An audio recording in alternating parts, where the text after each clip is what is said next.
6 ball 13 run, पहली ball wide. अब 6 बॉलें 12 run, पहली बॉल लीगल पहली बॉल मिस हुई। अब 5 बॉलें 12 रन, दूसरी बॉल छक्का। अब 4 बॉलें 6 रन, तीसरी बॉल के ऊपर स्कूप शॉट और शॉर्ट फाइन लेग के ऊपर कैच। ये कहानी है world cup 2007 T20 world cup, पहले T20 वर्ल्ड कप की। 24 सितंबर को ये हुआ और आज 17 बरस गुजर गए। मगर जिन ने वो मैच देखा, जो मतलब पूरे होशो हवास में देखा, उनको एक एक लम्हा आज भी याद होगा। शायद फिंगर टिप्स के ऊपर वो सारे का सारा स्केच जो मैच का था वो याद होगा। और मुझे आज भी अल्फाज याद हैं महेंद्र सिंह धोनी के कि किसी ने हम पर उम्मीद नहीं की थी कि हम ये वर्ल्ड कप जीत सकते हैं, मगर हमने ये कर दिखाया।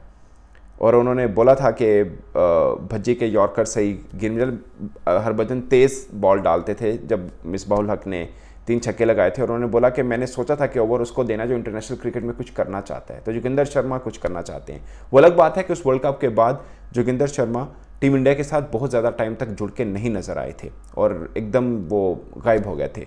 मगर मैं आपसे इस वर्ल्ड कप में जिन को याद है, मैं 2 क्वेश्चन पूछूंगा। आप सबको पता है कि वो वर्ल्ड कप के फाइनल में man of the match Irfan Pathan थे। मगर क्या आप जानते हैं कि जोगिंदर शर्मा ने उस मैच में 2 विकेट्स ली थी? एक तो ऑफकोर्स मिसबाहुल हक की, दूसरी विकेट किसकी थी? और दूसरा क्वेश्चन, उस टूर्नामेंट का मैन ऑफ द सीरीज कौन था? आप अपनी राय कमेंट बॉक्स में ज़रूर बताइएगा। और अब थोड़ी सी इसके ऊपर डिटेल, ये बहुत बार क्वेश्चन हो चुका मिसबाहुल हक से कि आपने यूँ फाइन लेग के ऊपर स्कोप क्यों खेला था। मगर आज भी हम सब सोचते हैं।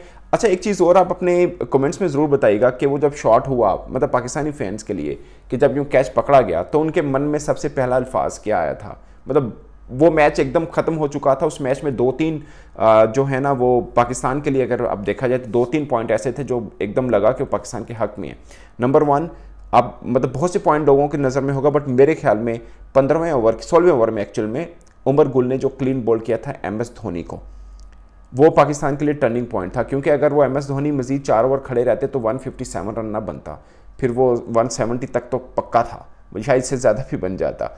और दूसरा, मुझे लगता है कि उस मैच का टर्निंग पॉइंट दोनों टीमों के एतबार से देखा जाए तो शायद इमरान नज़ीर का उतापा ने जो रन आउट किया था वो था। क्योंकि अगर इमरान नज़ीर 2-4 ओवर और खड़े हुए थे तो शायद मैच फिर पाकिस्तान के हक़ में 1 साइडेड हो जाता।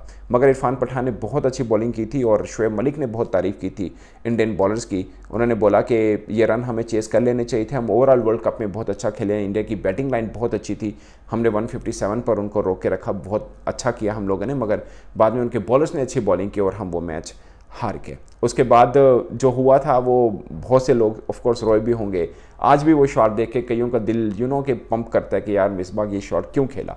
मगर क्या आप जानते हैं कि मिसबा से 20 मरतबा वो सवाल हुआ, मगर आज भी मिसबा नहीं समझते कि वो शॉट उन्होंने गलत खेला था। मैंने कई बार उनके इंटरव्यू सुने, उन्होंने बोला कि वो शॉट मेरा इतना पक्का हो चुका था स्कूप शॉट कि मैं स्पिनर्स को भी मारता था ना, 1 बाउंस चौका होता था।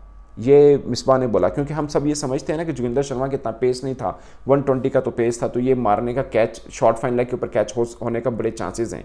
मगर मिसबा कहते हैं कि मेरा वो शॉट इतना पक्का था कि मैं स्पिनर्स को भी मारता था ना तो 1 बाउंस चौका जाता था।